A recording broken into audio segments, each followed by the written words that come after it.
Hello दोस्तों, कैसे हो आप? आशा करता हूँ बहुत ही बेहतरीन होंगे और आप लोगों की तैयारी बहुत ही बेहतरीन चल रही होगी।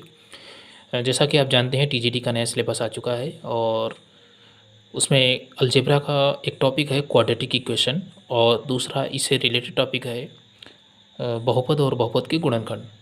जैसा कि हम जान सकते हैं कि ये हमारा ये इतना जिसकी ये हमारा बहुपद है, ये हमारा बहुपद है, ये हमारा बहुपद है, ये हमारा बहुपद है। बहुपद के इक्वल अगर हम जीरो लिख रहे हैं तो ये हमारा द्विघात समीकरण बन गया। मतलब जो बहुपद है, द्विघात का जो एक्स वेरिएबल में बहुपद है उसके इक्वल अगर हम जीरो लिख देते हैं तो ये हमारा द्विघात समीकरण बन जाता है, यानी क्वाड्रेटिक इक्वेशन बन जाता है। तो सबसे पहले हम देखेंगे कि क्वाड्रेटिक इक्वेशन के रूट्स, फिर उसके बाद बहुपद के गुणनखंड कैसे निकालते हैं। दोनों ही बहुत बेहतरीन, बिना हल किए इक्वेशन को हम हल कर सकते हैं। चलिए, इसकी दो कंडीशन है, आइए देखते हैं। पहला तो कंडीशन ये है कि अचर पद हमारा पॉजिटिव है, दूसरा अचर पद हमारा निगेटिव है।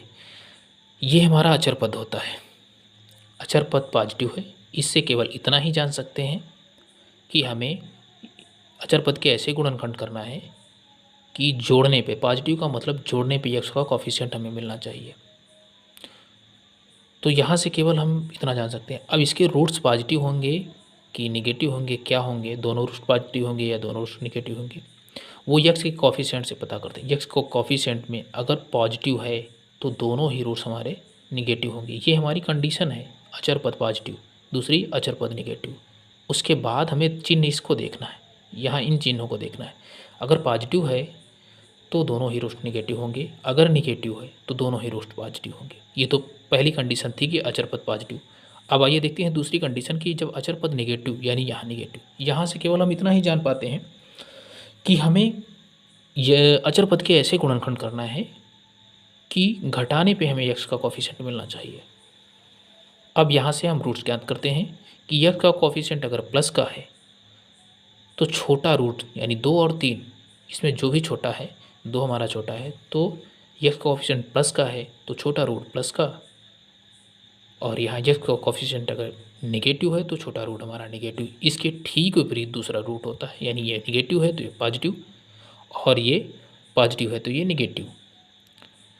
अब जैसा कि हम जानते हैं कि इसमें एक रिलेटेड टॉपिक हमने और बताया है कि क्वाड्रेटिक इक्वेशन के गुणनखंड, सॉरी बहुपद के गुणनखंड। तो बहुपद के गुणनखंड यही हमारा, यहाँ जो भी हम बता रहे थे कि इक्वल जीरो नहीं करेंगे तो ये हमारा बहुपद है। और बहुपद के गुणनखंड कैसे करते हैं, यहाँ से जब इसके रूट्स हमें मिल गए हैं तो यक्स इक्वल -2, यक्स इक्वल -3, इन्हीं से हम इसके गुणनखंड निकालेंगे। X plus